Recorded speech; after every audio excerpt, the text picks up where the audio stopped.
Hi, I'm Joanna. I'm not a maths person. I'm arguably not a language person either. I'm just a person. But we have a tendency to identify as being good at one thing or the other thing, and I identify with being good at languages, not numbers.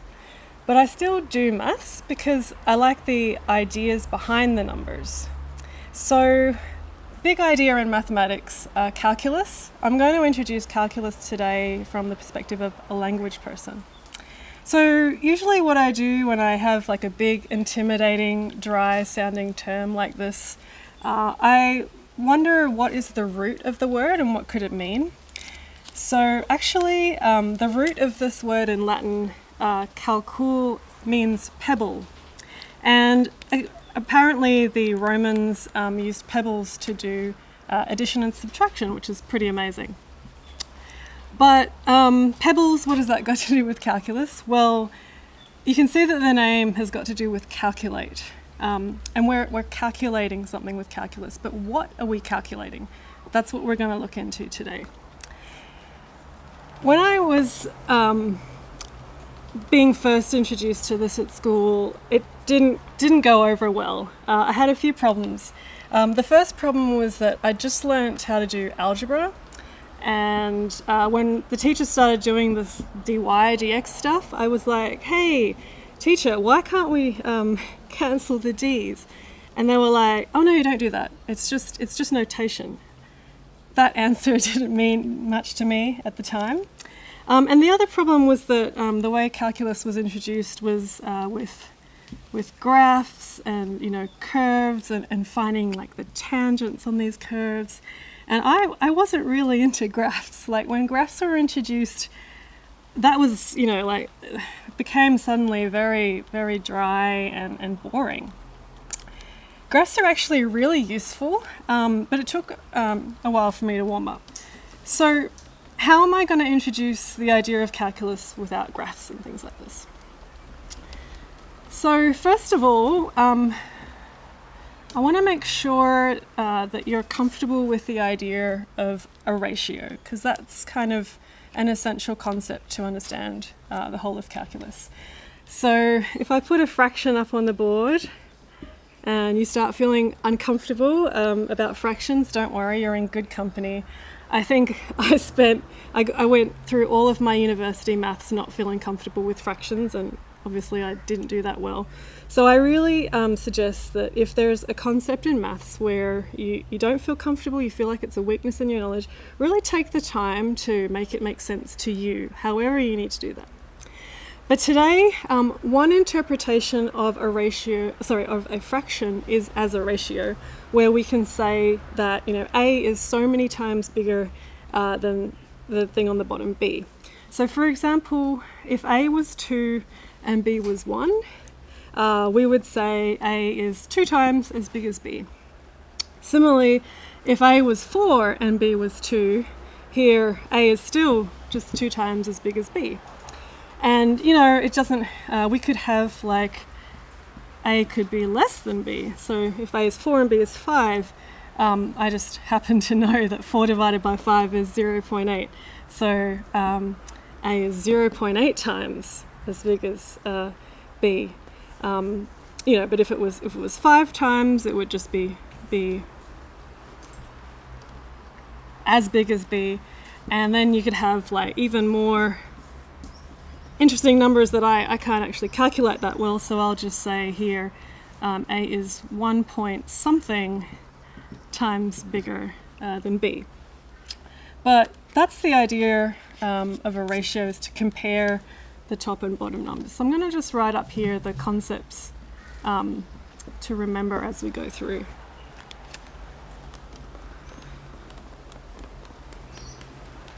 Okay, so I'm going to choose another set of things that are pretty friendly to me, like not intimidating. The set of like some whole numbers here. So I'm taking some numbers, x is 0, x is 1, 2, 3, 4, this sequence. And I'm going to take another set of numbers now.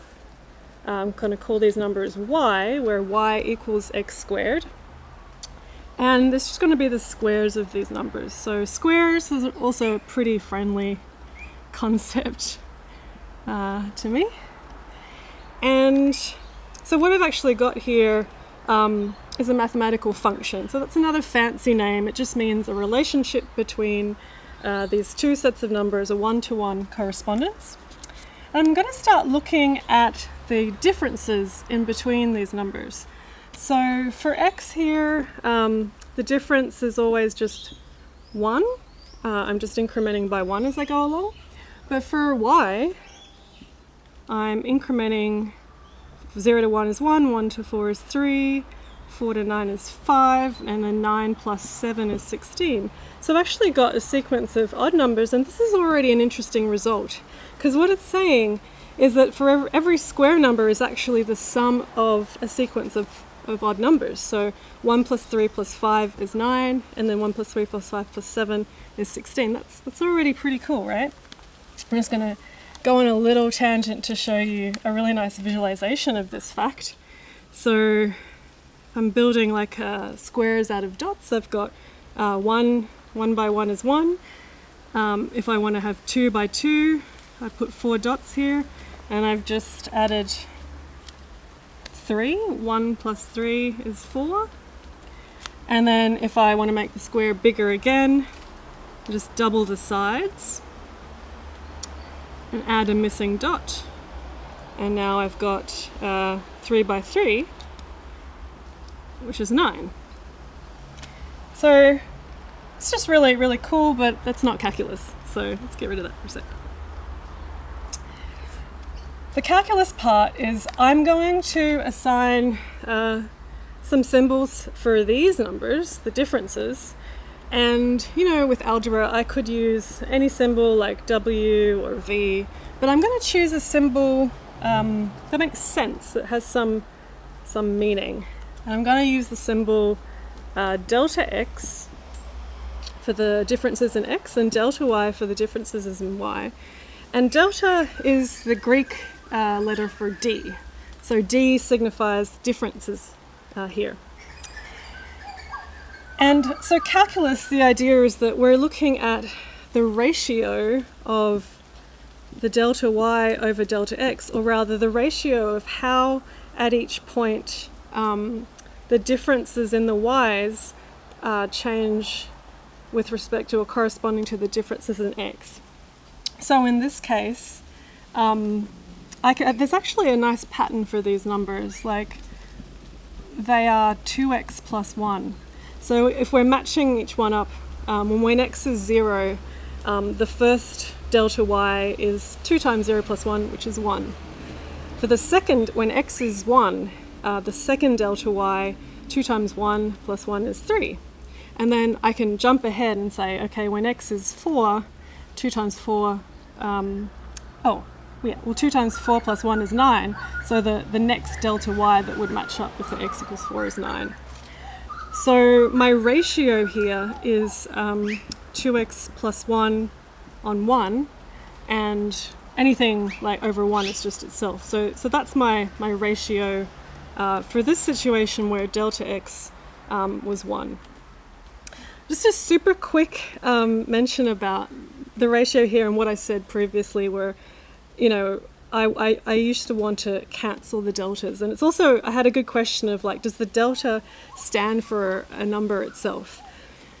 You can't cancel them, and the delta is kind of like the delta y and the delta x is kind of like a single symbol. So it would have been clearer if we had have written it maybe like with a y inside, you know, if we had have created the symbols to be like that, we wouldn't want to cancel them. We could see that they're two distinct symbols. And another way I think about it is like with, the German letter U with the umlaut, you don't have two separate characters of the umlaut and the U. You just have the one symbol. So this is like, one symbol composed of two symbols stuck together. And apparently, like Leibniz might have been the mathematician that came up with the symbol. Apparently he liked to think for days about what would be an appropriate symbol to use. So, a lot of thought goes into the notation. So cool. I have a way of expressing how how the differences in the y's change with respect to the differences in the x's. But let's choose a delta x that's smaller, because, you know, I just chose delta x to be 1 because I like whole numbers. But there's a lot more numbers than whole numbers. So let's choose delta x to be 0.5 and go through it again. And I'll just put our result up here of, you know, we're working with this example y equals x squared. The ratio of the delta y's over the delta x's when we had delta x equals 1 was this 2x plus 1. And we're going to do it for delta x equals 0.5. So, get rid of this. Here. Okay. So if I just increment x by 0.5 each time, there are my x's. So I'm going to calculate my y's. 0 squared is 0, 0.5 squared, half of a half is a quarter. 1 squared is easy. 1.5 squared, 1 times 1.5 is 1.5. Half of 1.5 is 0.75. Add those two things together should be 2.25. And then 2 squared is easy, that's 4. Now I calculate my delta x's and my delta y's. So delta x is just always 0.5. And delta y, we've got 0.25, 0.75, 1.25, and then 1.75, 3 and 4. All right, I want to get again the ratio of the delta y to the delta x. This time I don't see a convenient pattern, like this row of numbers is not, I can't use the formula 2x plus 1, it doesn't work out. So what I'm going to do instead to try to see what this ratio is, I'm just going to calculate a few instances. So I'll do here 0.25, I'll have x on the top, so when x is 0, I've got 0.25 over 0.5, and I'll just say an equal, sideways equals, this is equal to 0.5. So, because I know 0.5 times 0.5 is 0.5. Another way of another trick with fractions is if you divide by 0.5 or a half, you actually multiply by 2 because, you know, there are 2 halves in a 1, so I've got 2 times as many things on the top. So 0 when x is 1, when x is 0.5, we've got 0.75 divided by 0.5. So I just double this thing on the top and I get 1.5. And I'll do one more, 1.25 when x is 1 over the 0.5, I just double it and I get 2.5. So now I can see a pattern in these numbers. I can see that the ratio of delta y over delta x in this case looks like it's 2x plus 0.5. Right, when it's 0, 0 plus 0 times 2 plus 0.5 is 0.5. When x is 0.5, 2 times 0.5 is 1, plus 0.5 is 1.5, etc. So if I compare this to my previous result, it really seems as if we've got this formula in general of 2x plus delta x. Hang on a sec, we've got to attend to needs. So I'm going to make the guess that that's the general formula, right? So what I'm going to say is that I think for the ratio of the difference in y's, the difference in x is 2x plus delta x, where I can choose delta x to be whatever I want. And yeah, as delta x gets smaller and smaller towards 0, the ratio is going to get more and more closer to being 2x.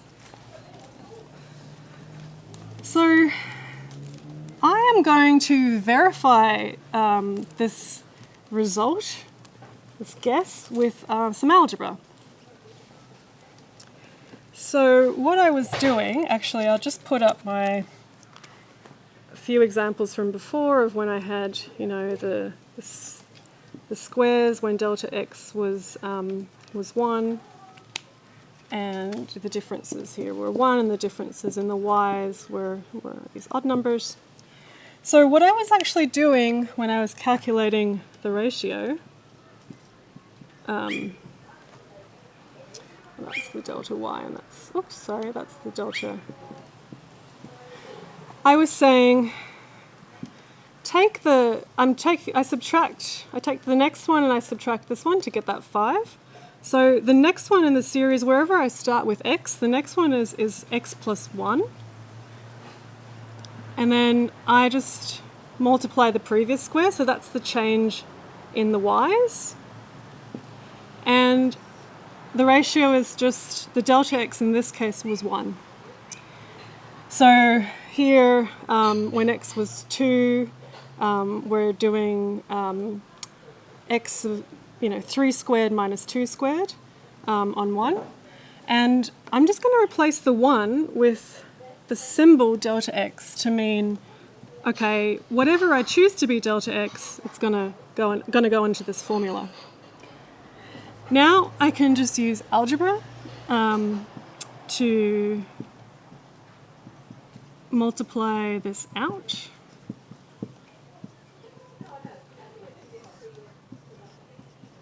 And this is the fun part of algebra. I get to cancel stuff.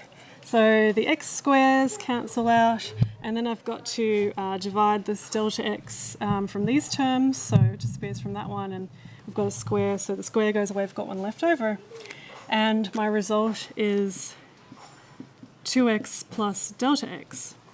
So this is the general case for whatever I choose delta x to be. That is what this ratio is going to be. And so I verified my result. And this is just using algebra. There's no calculus yet. So where does the calculus come in? The calculus comes in because we start to think, what happens when I make delta x really, really small? Infinitesimally small. And, I'll say that practically it'll become 0. So that practically this ratio of the y's changing over the x's is equal to this 2x. That's the calculus bit. And that, because in algebra we never went around saying, I'm just going to make this thing super small and make it 0. We didn't do any of that. So that's the new idea. And this idea was super controversial. It took probably decades for people to feel comfortable about doing such a strange thing. And the reason they do it is they talk about this is kind of it becomes the idealized difference, when it's not dependent on the delta x, but just generally the idealized kind of ratio is this 2x, and we do it by setting this as close to 0 as possible. And you can see here that the d's changed from the deltas to d's. That's the Latin d for difference. And again, this is like a ligation, these are one composed symbols. And this is actually called the derivative when we calculate this difference function. Yeah, I like to call it a difference function because derivative is, a bit of a big term, everything seems derived in math, but a difference function, thinking about this ratio really makes sense to me. And we're going to write that note down, that dy dx, so the idealized kind of difference function is 2x when we talk about delta x becoming infinitesimally small. So apparently calculus, it wasn't just called calculus, it was originally called calculus of the infinitesimals, or infinitesimal calculus. Infinitesimal calculus. Because it was about studying what happens when these differences become increasingly small. Cool. So now I'm going to relate this back to graphs. The things we have to conquer our fear of graphs because they're very useful. They're very good to visualize. I used to say I wasn't a visual person, but that's ridiculous, So I'm going to introduce the concept of the steepness of a line. So imagine we've got like this slope. Wow, that was pretty straight. Good going. So we've gone across to and we've gone up to, and I want to talk about how steep this line is. And one way I'm going to do that is I'm going to use the ratio of the height to the width. And in this case, the height's 2, the width is 2. So I say that the steepness of this line is that ratio, which is 1. So I'm just assigning this number. It's just a way that we can measure or talk about steepness. And it's actually really convenient because it works out really well. Let's say that we went up twice as high as we were across. So we've gone up by 4. Then, not as good, but the steepness of that new line, the ratio is 4 divided by 2, which is 2. So then we can say that this new line is twice as steep as this line. And similarly, what's really nice is if we use our XY coordinate system and we interpret this direction to be the negative direction, and we were like -2 across, but equally as high. So this would be, 4 over -2, which is -2. So we say that this steepness is -2 steep. And we could interpret that to say, okay, if it's -2, it means like it's falling. If it's positive, it's rising. And there's 2 other really important lines in this definition. So the horizontal line, where it's 0, its height is 0, and its width is anything, that's going to have a zero steepness.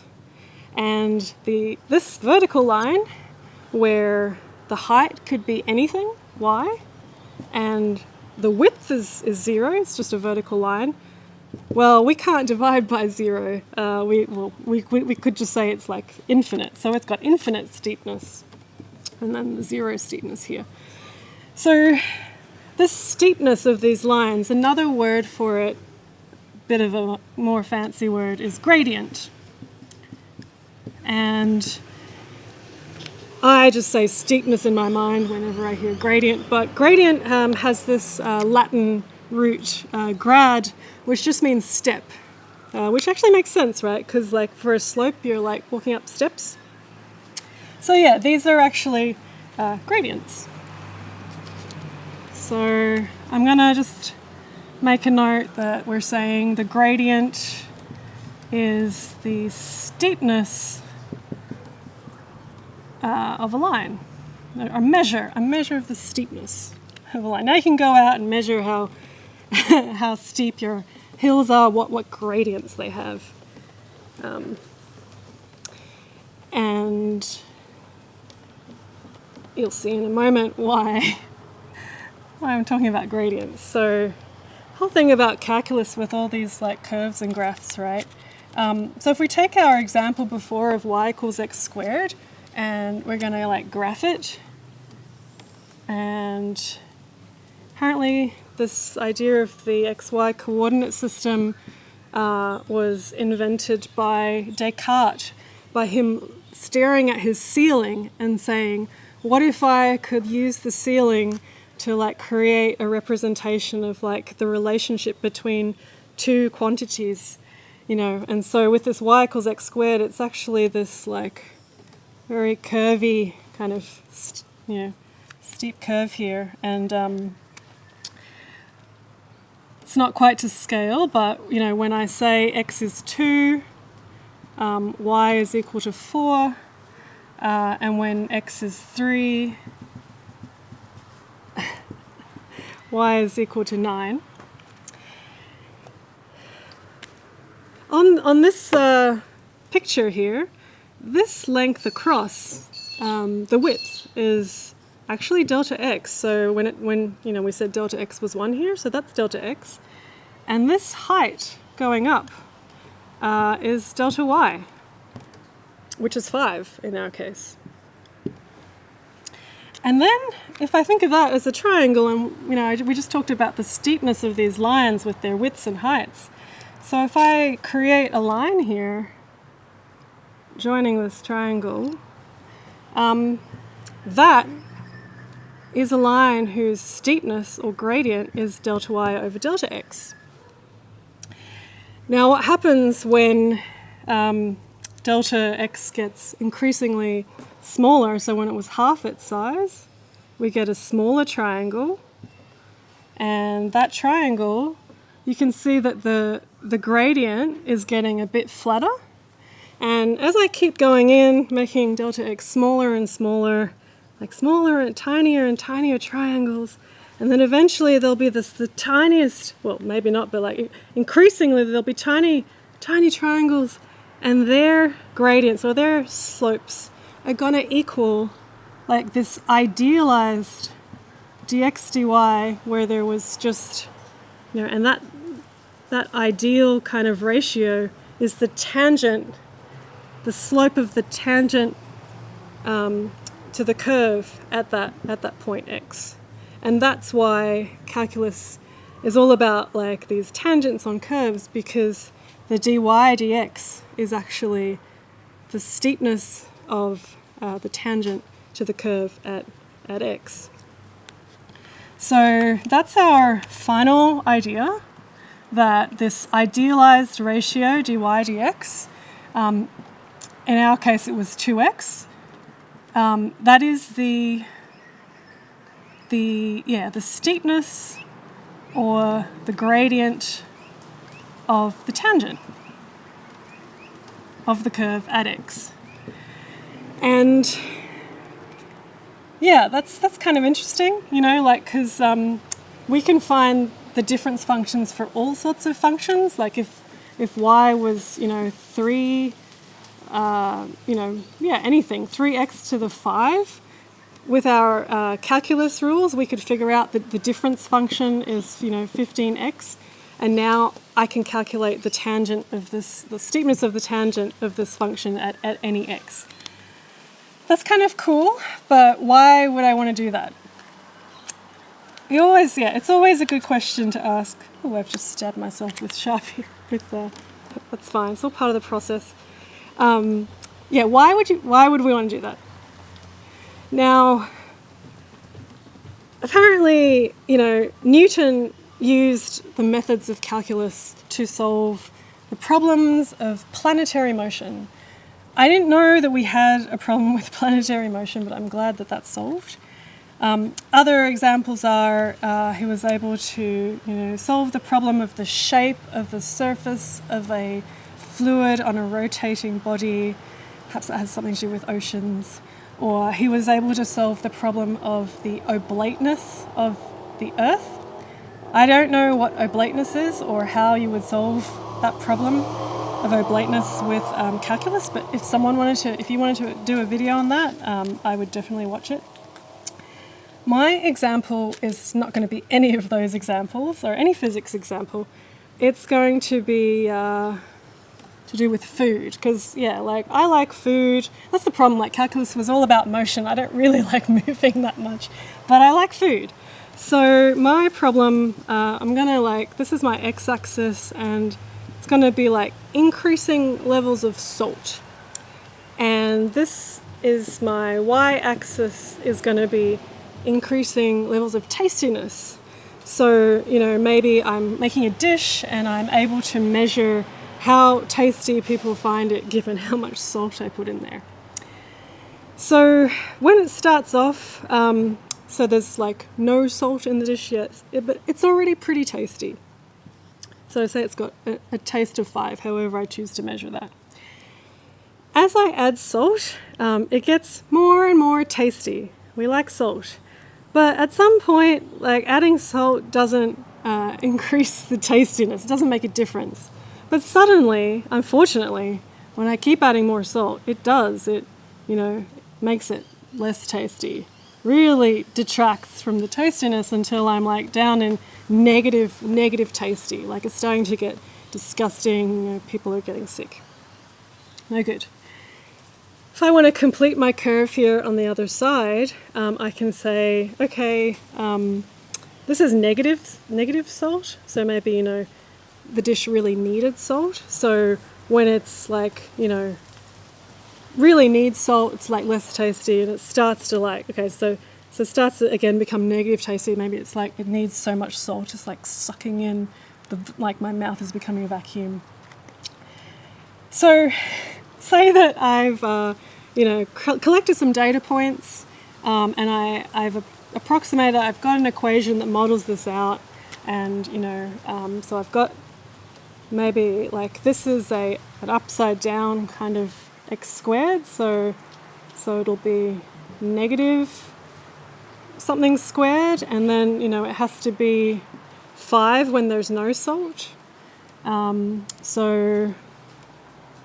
maybe I'll shift this a bit, so I'll say that x whatever x value, it was the x value 3 points ago. So here I need this so that I get a 5 when x is 0, -9, 14. So my equation is that. And I'll use the rules of calculus to calculate difference functions, to say, okay, the difference function for this equation is dy dx equals -2x plus 6. Now, I can use this knowledge because what I'm looking for is obviously the optimum amount of salt that I can put in my dish, and it will be when the steepness of the tangent or the gradient is 0. That will give me my ideal salt. So what is that? Well, the steepness is 0, so then I can use my tricks of algebra, just move stuff over. -6 equals -2x, and then they're both negative, so I can make them positive, and then 6 divided by 2 equals x, so 3 equals x. So 3 teaspoons of salt is my optimum salt quantity. Yeah, so this is just one far-fetched non-physics example of why this technique of finding the difference function and where the gradient is 0, and this is using the powers of calculus to solve a real problem I might have. And I hope that's given you a taste of what calculus is and why it's useful, and how we can maybe think of it in different ways that appeals to different people. And just remember, what we've actually looked at today is differential calculus. There are others.